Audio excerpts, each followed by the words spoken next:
Bonjour. Vous avez déjà vu des gourous qui sont gros? Alors, on représente d'ailleurs le Bouddha de deux façons différentes, des fois très maigre, des fois très gros. Vous avez des maîtres spirituels dans toutes sortes de religions, de spiritualité, il y en a qui sont gros. Et puis vous avez déjà vu qu'il y a des maîtres spirituels qui, quelquefois, ils se trouvent arrêtés par la police ou d'autres événements parce que ils ont fait je sais pas quoi avec des agressions sexuelles, des choses comme ça, et ils sont accusés de plein de choses. Vous verrez, il y a pas mal de gourous qui se trouvent en prison. Puis il y a des maîtres spirituels aussi qui ont des problèmes de toutes sortes de religions. Je sais pas pourquoi je parle que des gourous. Mais tout ça est très, très étonnant. Et aujourd'hui, on voit qu'il y a des gens qui auraient pu être présidents de la République et qui se sont retrouvés à cause d'une histoire sexuelle complètement out. Alors, à quoi ça correspond tout ça? Vous savez, il y a deux choses dans la vie qui sont importantes, qui sont des éléments vitaux, pardon. Premier élément vital, se nourrir. Se nourrir, c'est obligatoire pour vivre. Si on ne se nourrit pas, on meurt. Au bout de combien de jours, il y en a qui disent 20 jours, 26 jours, en buvant plus. Si on boit 26 jours, si on ne boit pas, alors là on meurt en 2-3 jours, même pas. Alors, il y a ça, et puis il y a aussi le fort désir de se reproduire. Comme je l'avais déjà dit dans une autre vidéo, vous êtes peut-être attiré soit par le corps de l'homme, soit par le corps de la femme, quand vous en voyez un. Et sachez que le crapaud, lui, il est attiré par un corps de crapaude, ou la crapaude par un corps de crapaud. C'est-à-dire que chacun, il a son truc, et cette beauté dont on parle, qui a été tellement faite, tellement agréée par les artistes, eh bien, cette beauté est quelque chose qui correspond, qui est différente en fonction des animaux. Mais enfin, c'est quelque chose qu'on a en commun avec les animaux, le désir de se reproduire et le désir de manger. Les animaux, pour manger, vont aller tuer d'autres animaux, s'ils sont carnivores, et s'ils ne mangent pas, ce sera un problème. D'ailleurs, vous voyez que très souvent, les animaux se cachent pour manger. C'est quelque chose d'important. Et alors, la sexualité aussi, chez les animaux, le désir sexuel, c'est, oui, quand vous avez jamais vu des chats qui se disputent lorsque c'est cette période de rut. Alors on voit qu'il y a un chat qui est en train de vouloir attraper une femelle pour pouvoir aller avec elle, et elle veut pas, et il y a une bagarre, et ça crie, etc. Ça arrive très souvent. Chez les lions, par exemple, vous avez un lion, ils sont capables de s'entretuer, et après ils sont capables de tuer tous les enfants d'une lionne pour que la lionne puisse vouloir avoir un rapport, et que les lions puissent avoir le rapport avec cette lionne. C'est des choses qui sont comme ça, et c'est des choses qu'on ne peut pas vraiment empêcher. Lorsqu'on empêche, si vous voulez, la possibilité de reproduction, comme dans certaines religions où il y a une espèce d'assesse comme ça, où les gens ne se marient pas, ils n'ont pas le droit au rapport, ils n'ont rien le droit à rien. Alors là, dans ce cas-là, il va y avoir des sorties où des gens vont faire des choses qui ne seront pas bien, ils vont être illicites, ils vont faire des agressions sexuelles en cachette. Ça arrive très souvent, vous en avez déjà entendu parler. Il y en a par centaines. Parce qu'on ne peut pas empêcher ce désir, ce désir qui est vital. Désir de se reproduire, désir de manger. Alors, moi, ce que je dis, c'est que, par contre, on peut manger de façon modérée, et on peut réaliser sa volonté sexuelle de façon aussi mesurée. Alors, je crois que c'est Marc Aurèle, je ne sais plus qui disait « Un homme, c'est quelqu'un qui s'empêche, c'est quelqu'un qui se retient ». Et c'est vrai que on peut avoir envie de tuer quelqu'un, mais on se retient, on ne le tue pas. Quelqu'un peut avoir envie de faire des viols, de faire je sais pas quoi, de la pédophilie ou n'importe quoi, mais il se retient, il va pas le faire. Vous voyez? Donc il peut y avoir des désirs de toutes sortes, mais l'homme se retient. Et ça, c'est quelque chose qui est très très très important. Alors, dans les règles qu'il y avait dans le Talmud et tout ça, même dans les textes, on dit il ne faut pas qu'un homme et un homme et une femme restent ensemble si la femme est mariée, par exemple, et que l'homme aussi peut être marié, ils peuvent avoir quelque chose. Donc ce qu'on fait, c'est qu'on laisse une porte ouverte. C'est-à-dire que si par exemple les personnes sont dans une chambre, alors ils laissent la porte ouverte de façon à ce que il ne se passera rien, parce que la porte ouverte, bon, on sait qu'il y a des gens à l'extérieur, etc. Donc il ne va rien se passer. C'est le fait de s'empêcher. Il y a aussi, si vous voulez, les éléments doivent faire qu'on ne doit pas être incité. C'est pour ça que dans certaines religions, ils disent aux gens, aux femmes de se couvrir, ça peut être à l'excès, on ne va plus les voir, elles vont dans des boîtes, ou je ne sais pas quoi, et pourquoi les hommes ne seraient pas comme ça, parce qu'on pense que l'homme est plus ou moins animal. Alors vous avez aujourd'hui tous ces systèmes de MeToo, etc., qui existent, parce que on ne veut pas considérer que l'homme est un animal, en fait, et qui va, comme les animaux le font, il va vouloir prendre toutes les femelles, quand il est lui-même dans un désir, prendre toutes les femelles qui sont autour. Le processus du mariage, avec un empêchement d'avoir un nombre de femmes à l'excès, etc., mais lorsque quelqu'un est marié au moins avec une femme, pour utiliser un terme qu'on retrouve dans les textes babyloniens, on dit celui qui est marié, il a du pain dans sa besace. Donc c'est aussi comparé, si vous voulez, ce désir à la faim. C'est-à-dire quand quelqu'un a faim, il peut faire n'importe quoi parce qu'il a faim. Certains peuvent voler parce qu'ils ont faim. Alors on doit se retenir. Et c'est une chose de la vie. L'homme, c'est quelqu'un qui s'empêche, qui se retient. Mais on ne doit pas se retenir quand c'est inutile. Lorsqu'il y a une possibilité d'avoir une liaison avec quelqu'un ou de pouvoir manger, il faut le faire. On n'est pas là pour faire la 16. La 16 a amené à chaque fois des accidents qui étaient graves.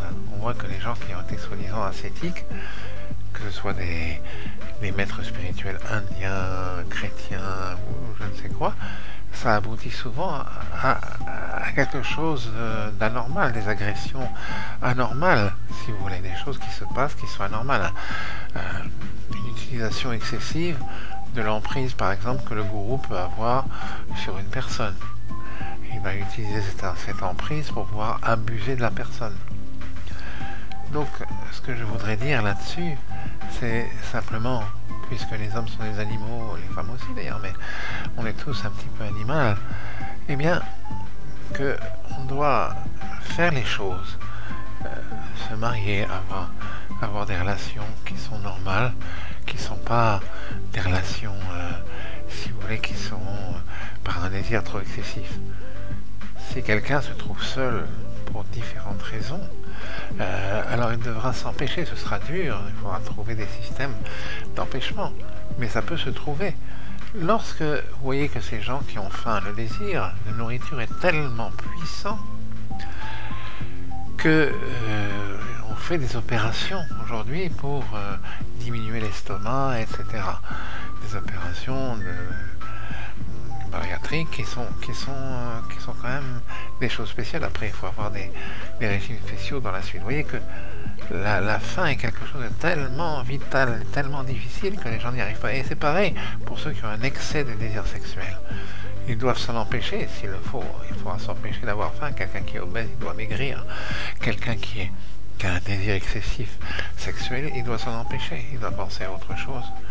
Par exemple, pour les gens qui ont un désir de tuer, ça arrive, on pense ça. Dans les textes babyloniens, ils disent, cette personne-là, elle doit être bouchée, elle doit aller faire aller faire l'exécution d'un animal pour manger pour les carnivores. Donc il doit être un exécuteur dans les endroits qui sont destinés à la viande. Pourquoi? Parce qu'il aura déplacé simplement son désir de tuer, son désir animal de violence, comme ça.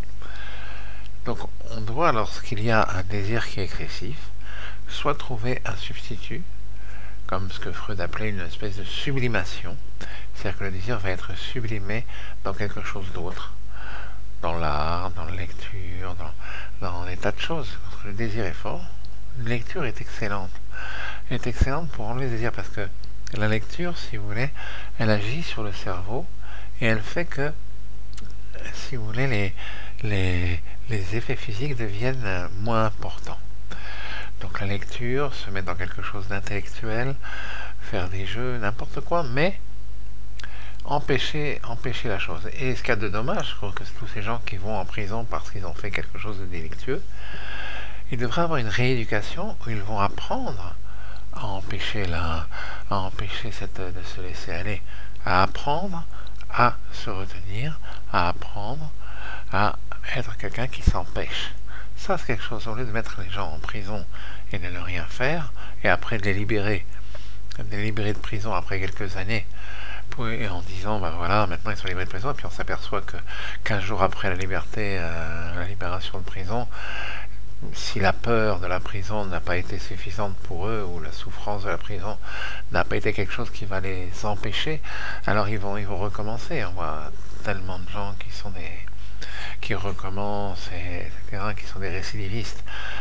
Alors voilà, il faut apprendre à s'empêcher. Ça peut être pour toute chose. Alors comment une des façons de s'apprendre à empêcher, de s'apprendre à se retenir, c'est de faire. Si quelqu'un a faim et il veut manger, il est obèse. Alors on lui dit, d'accord, tu vas manger mais pas tout de suite. Tu vas manger dans 20 minutes. Attends 20 minutes. Rien que ça, après tu mangeras ce que tu veux. Alors là, ça va faire une rétention chez lui. Ça va être un début d'apprentissage.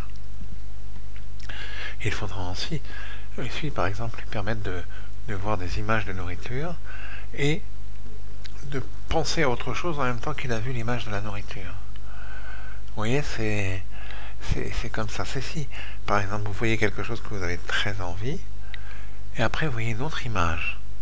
Alors ça peut être une image qui est, par exemple, dégoûtante.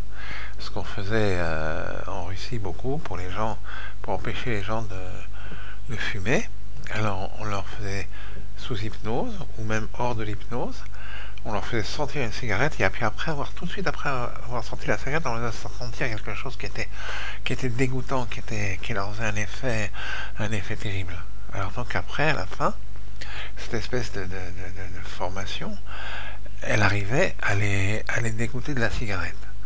Alors vous avez vu, il y avait un film de Stanley Kubrick à l'époque Orange Mécanique où il y avait un personnage, alors ça marchait pas, on essayait de lui faire voir des choses qui étaient des images qui allaient l'empêcher, mais c'est pas idiot parce que si vous voulez, le cerveau, là dans Orange Mécanique, c'était un petit peu violent ce qui se passait, mais la manière d'apprendre à la personne à se retenir était quelque chose d'assez violent. Bon, dans le film ça avait l'air de marcher, mais on peut le faire de façon non violente, progressivement.